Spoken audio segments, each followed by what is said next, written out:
The fluorescent lights of Austin's break room buzzed overhead, a stark contrast to the storm brewing inside me. I found him hunched over a vending machine, fiddling with some change. He looked up, startled. "Mr. Henderson, what are you doing here?"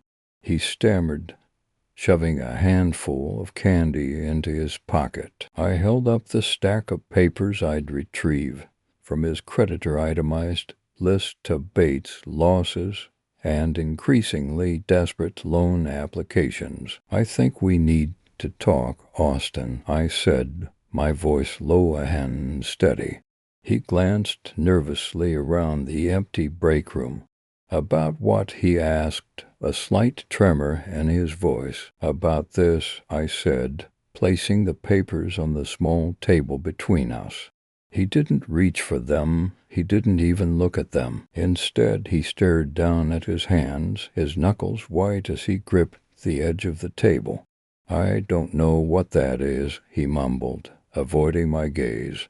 "Really?" I asked, tapping the top sheet. "Because it looks an awful lot like a detailed record of your gambling losses over the past 6 months. Losses totaling over $50,000, Austin." He finally looked up, his eyes wide with a mixture of fear and defiance.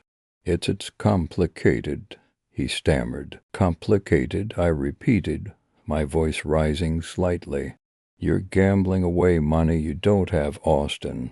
Money that doesn't belong to you." He opened his mouth to speak, but I cut him off. "Don't insult my intelligence with excuses. I want to know how you're funding this hobby of yours." He shifted uncomfortably in his chair. "I took out some loans," he admitted, his voice barely a whisper. I leaned forward, my eyes fixed on his. "Loans? Against what, Austin? You don't have any assets." He swallowed hard, his Adam's apple bobbing nervously. The silence stretched, thick with tension, the buzzing fluorescent lights suddenly feeling oppressive. Finally, he spoke, his voice barely audible. "The house?" he whispered, the words hanging heavy in the air. My blood ran cold. "The house," I repeated, my voice barely controlled. "Lindsay's house." He nodded miserably, his gaze fixed on the floor. I felt a wave of nausea wash over me. He'd used Lindsay's house, her security, her future, as collateral for his reckless gambling. "You used her house?" I asked again, needing to hear him say it to confirm the sickening truth. He nodded again, unable to meet my eyes. "I was going to win it back," he mumbled, the words pathetic and hollow. "Win it back," I scoffed. "You were going to win back the tens of thousands of dollars you've lost with what, Austin?" "A lucky streak, a miracle." He remained silent, his shoulders slumped in defeat. I felt a cold, hard knot forming in my stomach. This wasn't just about money anymore. This was about betrayal. He'd betrayed Lindsay's trust, her love, her future. He'd risked everything she had for his own selfish desires. I stood up abruptly, pushing the chair back with a harsh scrape against the linoleum floor. "I need some air," I said, my voice tight with suppressed fury. He didn't try to stop me. He just sat there, hunched over the table, the image of guilt and defeat. I walked out of the break room, leaving him alone with the damning evidence of his deceit. The fluorescent light seemed to buzz even louder as I walked away, the sound echoing the turmoil in my mind. I needed to think, to plan. I needed to protect Lindsay. I knew what I had to do. I had to show her the truth, no matter how painful it would be. I had to expose Austin for the liar and the cheat that he was. The air outside was crisp and cool, a stark contrast to the stifling atmosphere of the break room. I took a deep breath, trying to clear my head. This wasn't over. not by a long shot. I had a plan forming, a way to ensure Lindsay's future, a way to make things right. It wouldn't be easy, but I was determined. I would not let Austin destroy my daughter's life. The thought of her losing her home, her security, because of his recklessness fueled the quiet fire within me. And as I walked away from Austin's workplace, I knew that this was just the beginning. He had no idea what was coming. Fluorescent lights buzzed overhead in the break room, casting a sterile glow on the chipped formica table. I sat across from Austin, a manila folder between us. "Austin," I said, my voice low and steady, "we need to talk." He leaned back in his chair, a smirk playing on his lips. "About what, Clarence?" Still sore about being kicked out of Lindsay's house? The casual dismissal stung, but I pushed it down. This was about Lindsay, about her future. "This isn't about me," I reply, pushing the folder towards him. "It's about this." He picked it up, his expression shifting from amusement to curiosity as he flipped it open. Inside were copies of a recent credit application, his signature bold at the bottom. He paled slightly.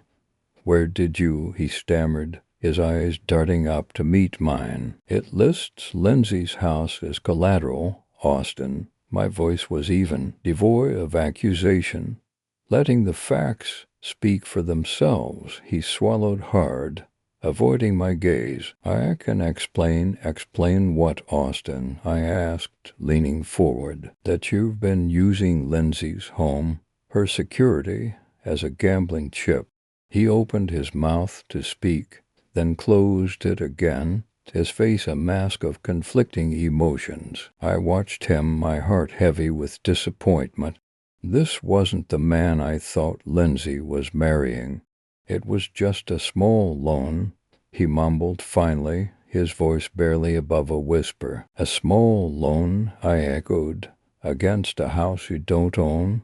A house you have no legal right to leverage." He shifted uncomfortably in his chair. "It was for an investment opportunity," he stammered, his eyes darting around the room as if searching for an escape route. "A sure thing," I sighed, rubbing my temples. "Austin," I said, my voice softening slightly, "Lindsay trusts you. She believes in you. How could you betray that trust?" He finally met my gaze, his eyes filled with a mixture of fear and desperation. I didn't mean for it to get this far," he admitted, his voice cracking. "It started small, just a few baits here and there. But then I lost, and I needed to win it back. I kept thinking I could turn it around, make it all right." He paused, taking a deep breath. "It just spiraled, I repeated. "How much are we talking about, Austin? How much have you lost?" He hesitated, his gaze dropping to the table. He opened his mouth to speak, then closed it again, his face etched with shame. "Tell me, Austin," I pressed, my voice firm but calm. "How deep is this hole you've dug for yourself and for Lindsay?" He looked up at me, his eyes pleading. "Please," he whispered, "don't tell Lindsay. She leave me." His words hit me like a punch to the gut. This wasn't just about money, it was about Lindsay's happiness, her future. And he was willing to risk it all for a gamble. "I won't tell her," I said finally, my voice heavy with the weight of my decision. "Not yet." He looked at me, relief washing over his face, but the relief was short-lived. But I continued, You will tell her everything, Austin. Every single detail." He flinched, his face paling again. I don't know if I can," he stammered. What if he trailed off, unable to finish the sentence? I leaned forward, my voice low and intense. "You have a choice, Austin," I said. meeting his gaze. You can tell her the truth and maybe, just maybe, salvage something from this mess. Or I can tell her, and you can be sure that she never forgive you." I paused, letting the words sink in. "Think carefully, Austin. This is your last chance." I stood up, leaving the folder on the table. He remained seated, staring at the documents, his face a mask of despair. I walked away, the fluorescent lights buzzing in my ears, the weight of Lindsay's future heavy on my shoulders. I knew this was far from over. This was just the beginning. There was so much more at stake than he realized. Rain lashed against the windshield as I sat in my car in Lindsay's driveway. The wipers struggled to keep up, mirroring the turmoil in my own mind. I needed to talk to her, to explain everything. But how? How could I make her see the truth about Austin without shattering her world? I'd spent the last few days gathering the evidence, painstakingly piecing together bank statements, casino receipts, even pawn tickets, a damning indictment of Austin's deception. He'd not only gambled away their savings, but had also taken out a second mortgage on the house, a house I'd helped them buy, a house that was supposed to be their secure future. Now it was teetering on the brink of foreclosure. My daughter, my Lindsay, was about to lose everything, and it was all because of the man she loved. I took a deep breath, the damp air doing little to calm the burning anger in my chest. This wasn't how things were supposed to be. When Lindsay introduced Austin, he seemed charming, ambitious, a good provider. He'd looked me in the eye and promised he'd take care of my daughter. "She want for nothing, Mr. Henderson," he'd said, his grip firm. "I'll make sure of it." Those words echoed in my mind now, laced with a bitter irony. He'd made sure of something all right. He'd made sure to drain her dry, to leave her with nothing. A movement in the window caught my eye. Lindsay was pulling into the driveway in her own car. This was it. This was my chance. I grabbed the manila envelope containing all the proof, my heart pounding against my ribs like a trapped bird. As she stepped out of the car, her face etched with worrying, I steeled myself. I had to do this for her. She might hate me for it now, but in the long run, she'd understand. Wouldn't she? I stepped out of my car, the rain instantly plastering my shirt to my back. "Lindsay," I called out, my voice hoarse. She turned, her eyes widening in surprise. "Dad, what are you doing here?" she asked, her voice laced with suspicion. "We need to talk," I said, holding up the envelope. "It's about Austin." Her expression hardened. "I don't want to hear it," she said, turning to walk towards the house. "Lindsay, please," I pleaded. "This is important. It's about your future." She stopped, her back still to me. "My future?" she scoffed. "You've already made it abundantly clear what you think of my future with Austin. You think I'm making a mistake. You think I'm blind. I've heard it all before. This is different," I insisted, taking a step closer. "This isn't about my opinion of him. This is about facts, hard evidence." She turned slowly, her eyes narrowed. "What are you talking about?" I hesitated. This was the moment of truth. "Lindsay," I said, my voice low and steady, "Austin is gambling. He's addicted. He's not the man you think he is." Her face paled. "That's a lie," she whispered, shaking her head. "He would never." "He has," I said, holding out the envelope. "He's gambled away your savings, Lindsay. He's even taken out a second mortgage on the house.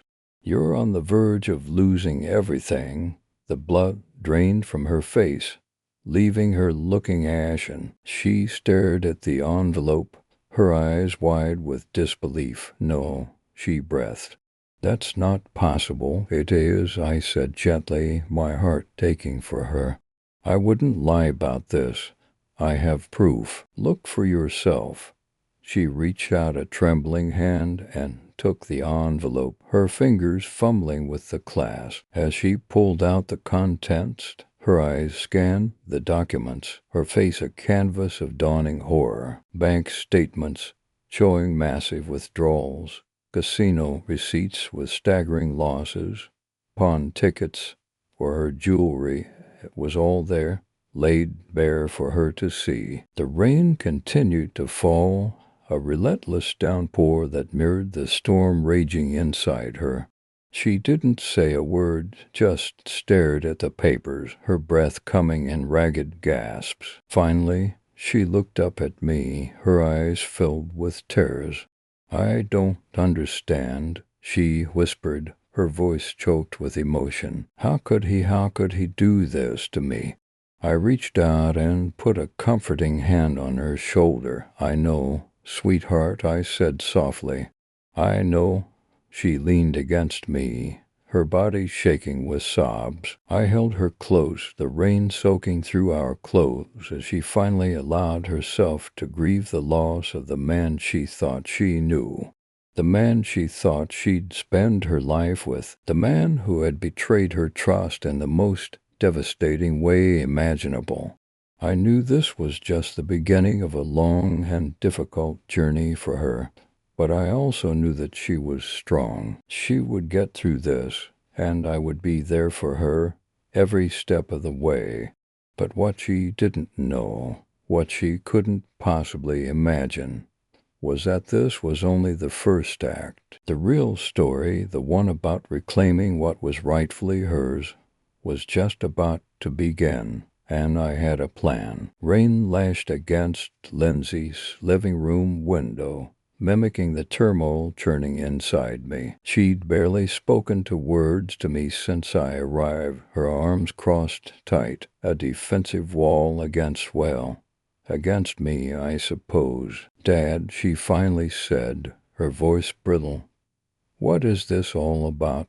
Why did you insist on coming here? You know Austin's not happy about it, I sighed, the weight of what I had to do pressing down on me like a physical burden. Lindsay, I started, my voice low, I need to show you something. I placed a thick manila envelope on her coffee table. The lamplight glinted off the metal clasp, making it look like a miniature treasure chest, one filled with not gold, but secrets. Lindsay eyed the envelope with suspicion. What is that? She asked, her gaze flitting between the envelope and my face.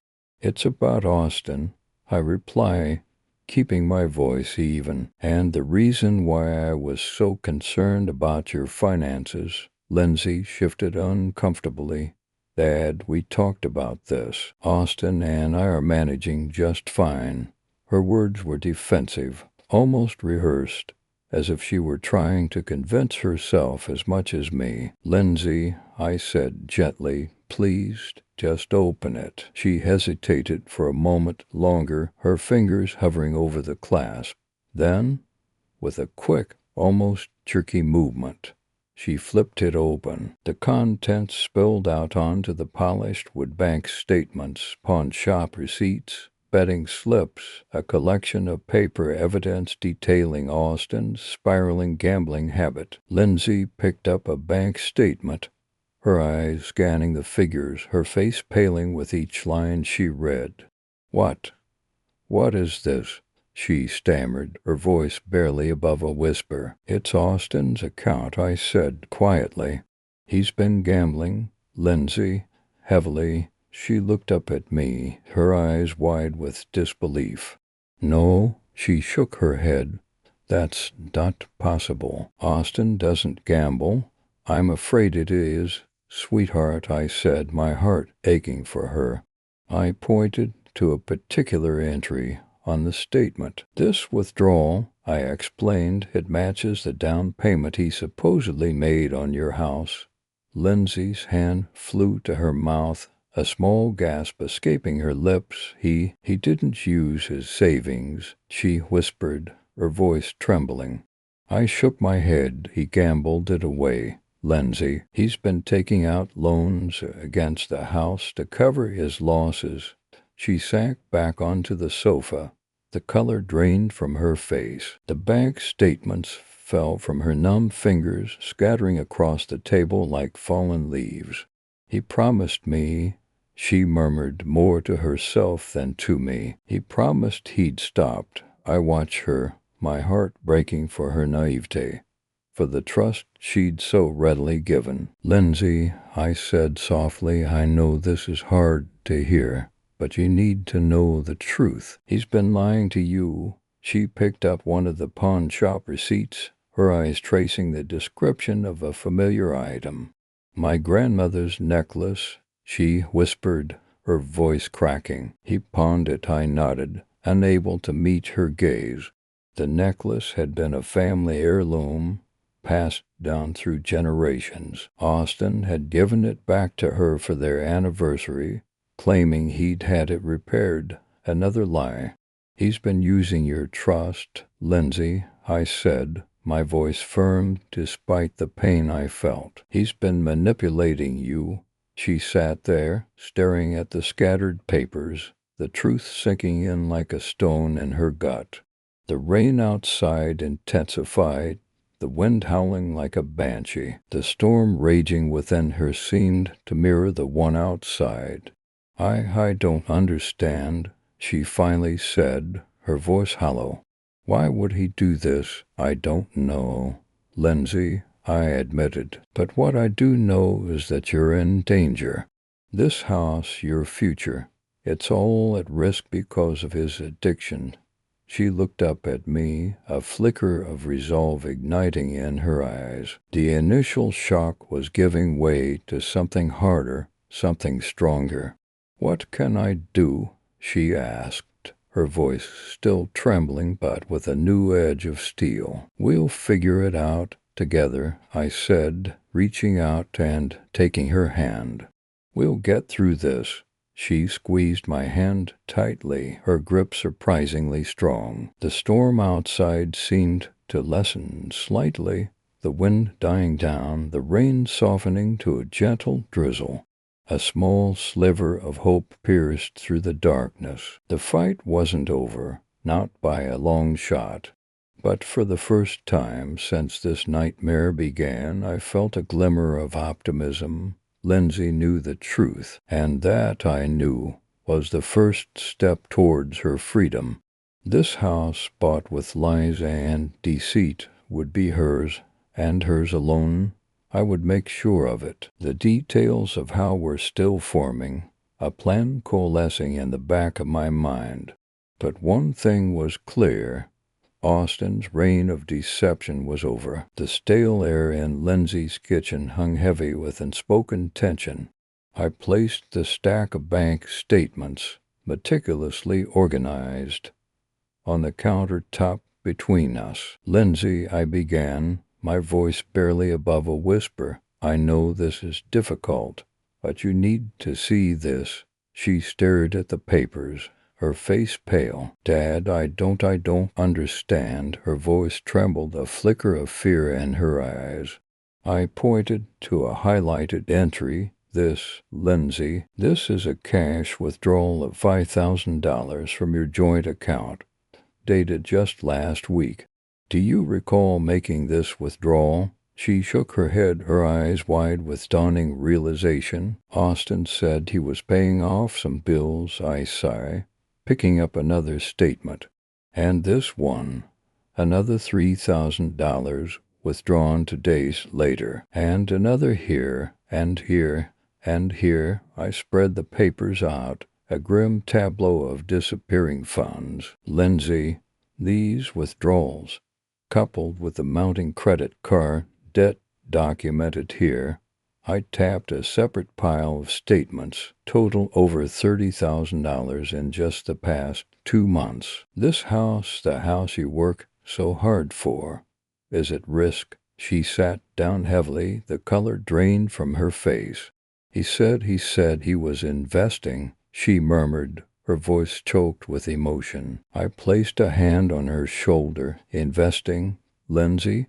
These statements tell a different story. They tell the story of unchecked gambling, of spiraling debt, of a man who has systematically been draining your resources. I produced a small notebook. I took the liberty of noting down the dates and times of these withdrawals. Notice anything familiar? She hesitantly took the notebook, her fingers tracing the entries. These are the nights Austin said he was working late, she whispered, her eyes welling with terrors. He said he was taking on extra shifts to help us get ahead. I nodded grimly. He was getting ahead, all right. Ahead of you, Lindsay, ahead of your trust, ahead of your future. I reached across and took her hand. I tracked some of these withdrawals to the Riverboat Casino. He's there most nights. You can confirm it yourself. She pushed the notebook away, covering her face with her hands. I don't want to believe this, she sobbed. I can't. I pulled up a chair beside her and sat down, my heart aching for her. I know it's hard, Lindsay, but you need to face the truth. This isn't about blame. It's about protecting yourself, protecting your home. I gently retrieved the notebook and opened it again. Look, I know you love him, but this pattern of deception, it's not sustainable. This house, this is your security. It's your future. She lifted her head, her eyes red and swollen. He promised we'd build a life here, she whispered brokenly, a family. I squeezed her hand. Lindsay, you can still build a life, a family, but not like this, not with this burden hanging over your head. I pulled out a folded document from my briefcase. I've spoken with a lawyer. This is a postnuptial agreement. It protects your assets, this house specifically, from any further debts he incurs. She stared at the document, her expression a mixture of disbelief and dawning understanding. You did all this for me, I nodded. You're my daughter, Lindsay. I'll always be here for you, no matter what. But you need to take control of your life. You need to protect yourself. She looked from the document to the bank statements, then back to me. The tears continued to flow, but a new resolve began to harden in her eyes. What do I do, Dad? She asked, her voice barely a whisper. I placed the pen beside the document. You sign this, you confront Austin, and then you decide what kind of future you want to build with or without him. This house, I said, gesturing around the kitchen, this is your foundation. Don't let anyone, not even him, take that away from you. She picked up the pen, her hand trembling. The silence in the kitchen was thick, broken only by the quiet scratch of the pen against the paper. As she signed, I felt a wave of relief wash over me. The house was safe. Lindsay had taken the first step towards protecting herself. But I knew deep down that the hardest part was yet to come, the confrontation with Austin, and the painful, inevitable unraveling that was sure to follow. The crisp morning light filtering through Lindsay's kitchen window did little to warm the icy tension between us.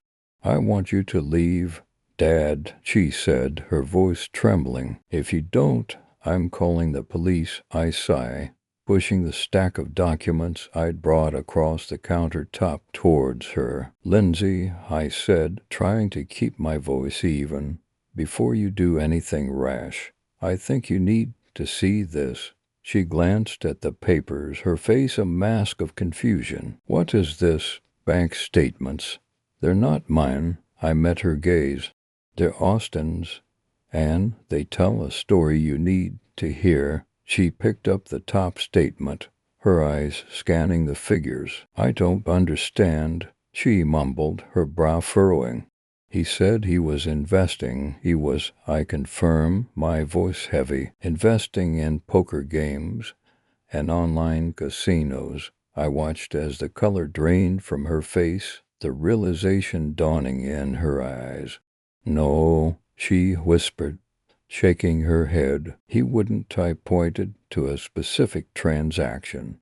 This, Lindsay, is a withdrawal of $20,000 2 days after you told him you couldn't afford new appliances. Lindsay slumped onto a kitchen chair, the bank statements fluttering to the floor. She stared blankly ahead, the shock evident in her expression.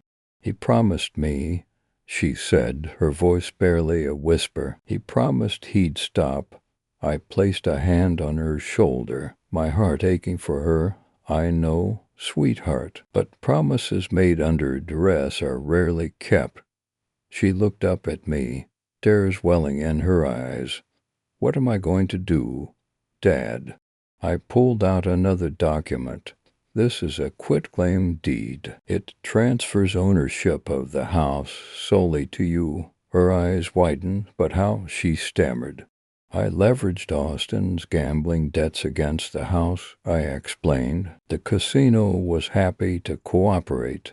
They get their money, and you keep your home.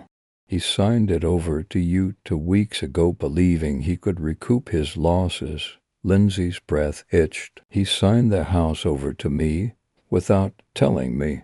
He thought he could win it all back, I said softly. He gambled with your future, Lindsay, with your security. She buried her face in her hands, her shoulders shaking with silent sobs.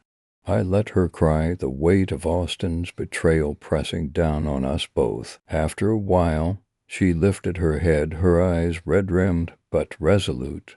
He's been lying to me for months, she said, her voice thick with emotion. All those late nights at work, he was at the casino. I nodded. The evidence is all there, Lindsay. In black and white, she picked up the quitclaim deed again, her fingers tracing the legalese. So the house is mine, she asked, a glimmer of hope flickering in her eyes. It's yours, I confirmed, free and clear. Austin has no claim to it anymore. A slow smile spread across her face, a smile tinged with sadness, but also with a newfound strength. He's not getting away with this, she declared, her voice gaining firmness. What are you going to do? I asked, watching as the wheels turned in her mind. She took a deep breath, a steely glint in her eye now. I'm going to confront him, she said decisively. I'm going to pack his bags, and then I'm changing the locks. She paused, then added, and Dad, thank you for everything. I squeezed her hand, relief washing over me. You don't need to thank me, Lindsay. I just did what any father would do. Protect his daughter. She stood up, gathering the documents and heading towards the bedroom. I need to call a locksmith, she said, her voice ringing with a newfound determination. I watched her go, the morning sunlight now seeming a little brighter, the chill in the air a little less biting. The house was safe, and so was Lindsay. That was all that mattered. As I walked out of the kitchen, I paused at the doorway and looked back at my daughter. One more thing, Lindsay, I said. Don't tell him I had anything to do with this. She gave me a knowing smile. My lips are sealed, Dad, and with that, she closed the bedroom door, leaving me standing alone in the quiet of the living room, the weight of the past few weeks finally lifting from my shoulders. This Thanksgiving, Lindsay would be celebrating in her own home, free from the shadow of Austin's deceit. It wasn't the holiday we'd envisioned, but it would be a new beginning, a fresh start, and sometimes that's the best kind of revenge.